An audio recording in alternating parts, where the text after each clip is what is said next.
have a confession to make to you. Only recently have I stopped feeling like a complete fraud in my school. As far as confessions can usually go, this is a pretty good one. The fact that I feel like I belong in my own school after being here for so many years is a great thing. However, the reasons why I felt like a fraud in the first place matter, not just for me, but for students everywhere. I've realized that the problems that I faced as a younger student, that students have faced in the past and will, unfortunately, still continue to face in the present, don't have to stay that way. Throughout my time here, I've learned that we must practice empathy in order to do our best work. But first, what is empathy? Teresa Wiseman, who has studied empathy in many different professions where it's relevant, such as nursing, for example, found 4 main attributes. The first is perspective taking, which means listening and understanding that someone else's perspective is what they truly believe. Avoiding judgment, as difficult as that can be, recognizing emotion, and communicating that you have recognized another person's emotion. As Brené Brown, a researcher storyteller who studies courage and vulnerability, says, empathy is making yourself vulnerable because you have to put yourself in the other person's shoes. You have to find that sensation or experience within yourself that reflects what the other person is feeling. You have to stay with that person and let their pain be your pain. Let their joy be your joy.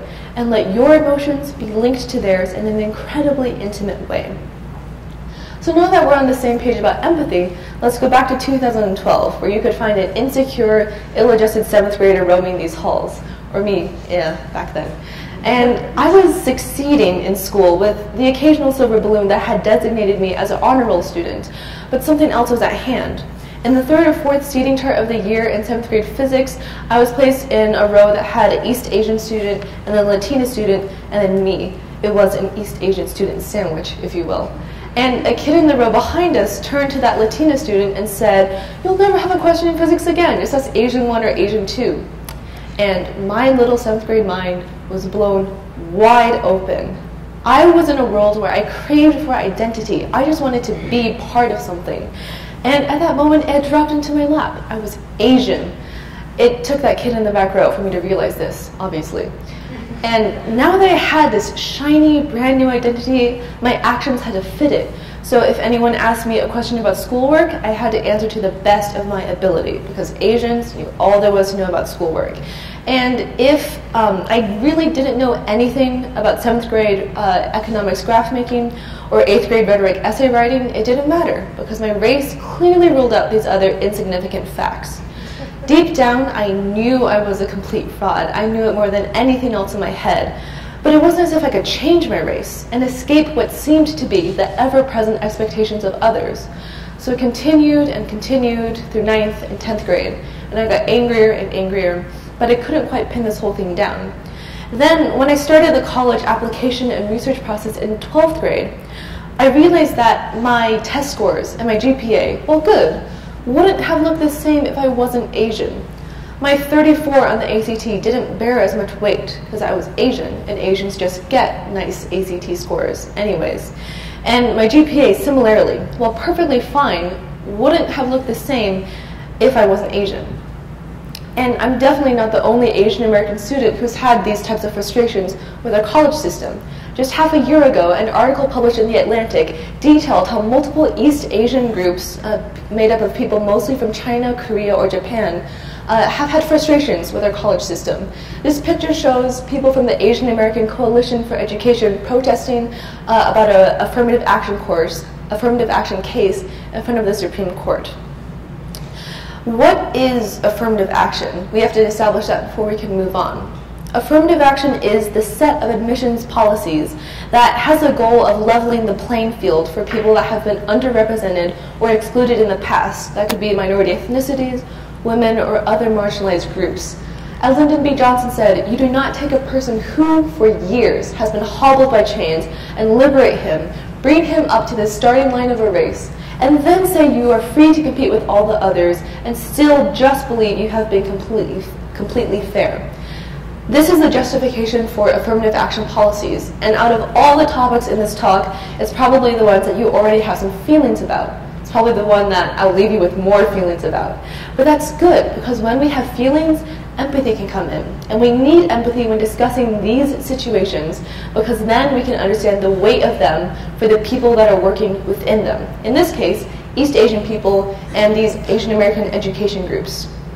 So despite these justifications for affirmative action, these East Asian groups still have statistics to back up their discontent.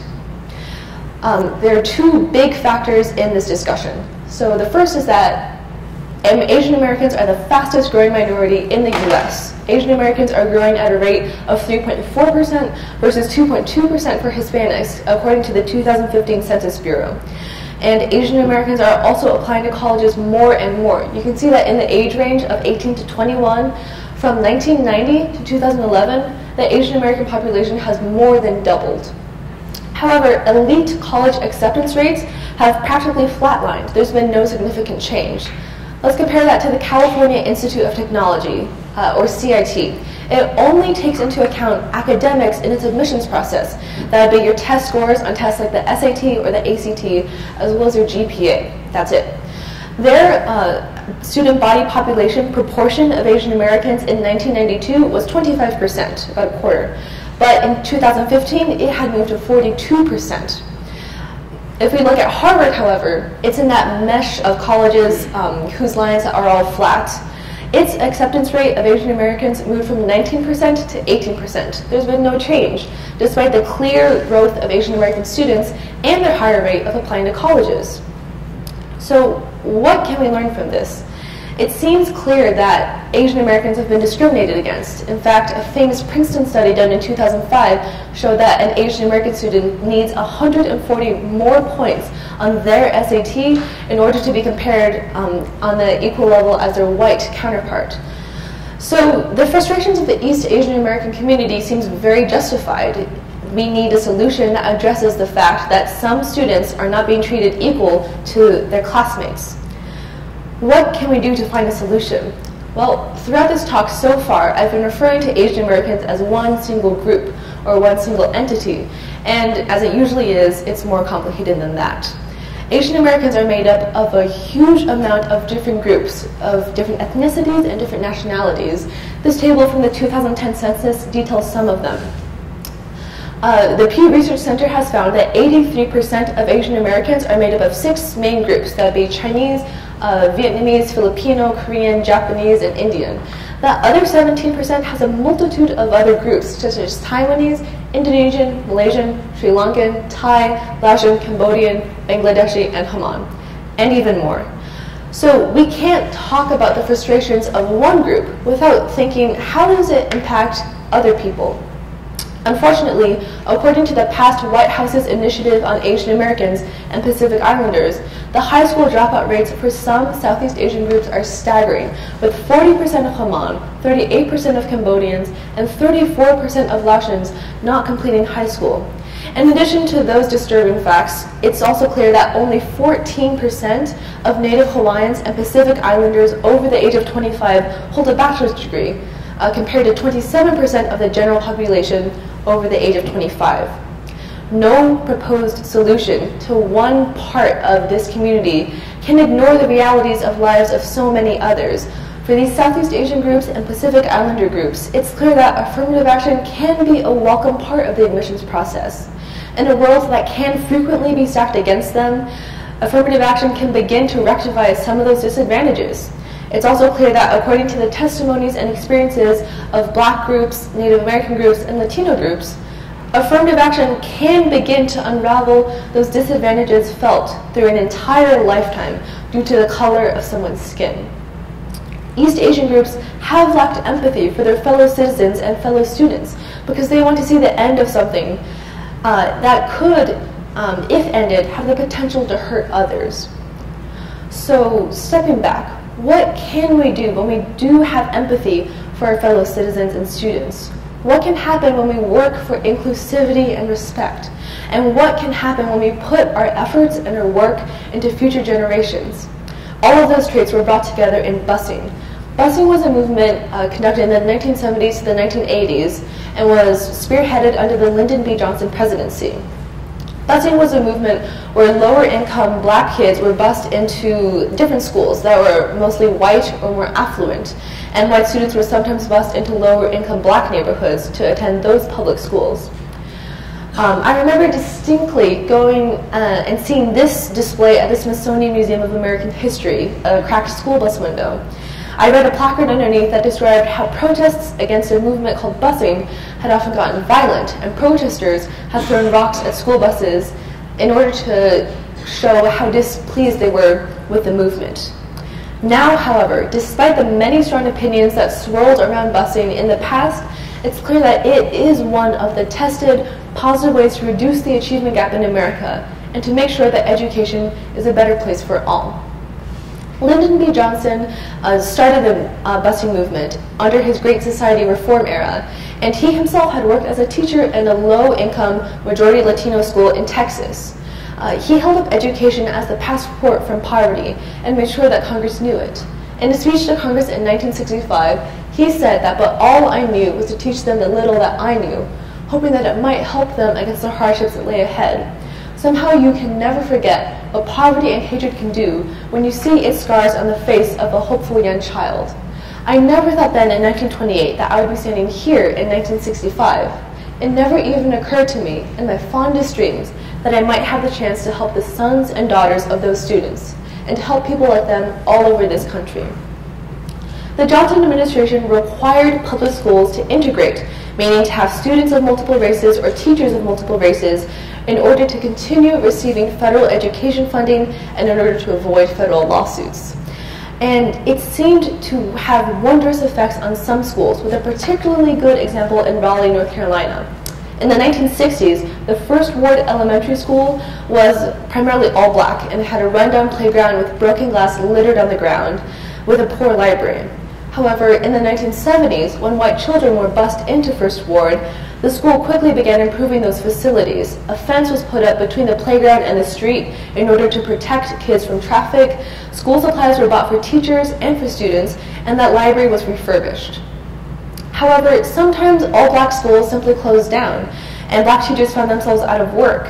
The Johnson administration did not respond to this unfortunate development, despite the voices of black leaders arguing that black teachers were needed in public schools to maintain a more equal education system. Despite these unfortunate developments, busing still held great potential for those students that were bused into more white, more affluent schools. The National Assessment of Educational Progress, which is the longest continuing assessment of American students' abilities, began in the 1970s, and at that point showed a 53-point gap between black students and white students in mathematics when they were 17 years old. However, in 1988, after every area of the country had moved towards integration, that 53-point gap moved to a 20-point gap. I say almost every area of the country moved towards integration because every area did besides the Northeast. And this was because the Northeast believed in many ways, due to its more progressive history, it didn't really need to integrate, despite the fact that its public schools were just as, if not more, segregated than schools in the South. Despite this, it was clear that busing was having wonderful effects all over the country. In 1968, about 78% of black students attended an all-minority school, but in 1988, only 24% of black students did so. This is also when we see the gap in mathematics scores decreasing. Busing also held long-term benefits for the children that had been able to be bused and for the children of the children that had been bused. Berkeley economist Rutger C. Johnson performed a long-term study on those students that have been bused into more affluent schools and also now on their children. He found that for that first generation of students, their graduation from high school and college was higher, their income was greater, their occupation more prestigious, their health better, and their likelihood of going to jail was lower. It wasn't higher, it was lower. That's what we want. And he studied siblings, which was uniquely insightful because siblings grew up with the same parents who often made the same income and often lived in the same area. Despite these fundamental demographic similarities, they still showed significant differences in all of these areas. Then he moved on to the second generation, meaning the descendants of those who had lived during the busing movement in the 1970s to 1980s. For For those children, he found that their reading and math scores were higher, their chance of repeating a grade was lower, and their graduation rates of high school and college was higher. It seemed clear that busing had a profound effect on bettering the lives of Black families. What can we learn from all this information? It's clear that when we work for inclusivity and respect, when we work with empathy, it will go a lot farther, even farther than you think it will. The work of those in the Johnson administration who knew as best they could the struggles of those they were trying to help, they were able to bridge those gaps that hurt students and hurt people who are trying to get their education. It's clear that we must have empathy in order to find a solution for all, no matter what group is facing a struggle, whether that be of any racial group or any community. So parents, when you think about education and your child's future, whether that be college or their high school, make sure you pause and use that power which empathy can give us. And students, do the same. When you think about your own future in education, no matter what it may be, make sure you're listening to the voices and experiences of those around you. In this way, we will be able to do our best work together. Thank you.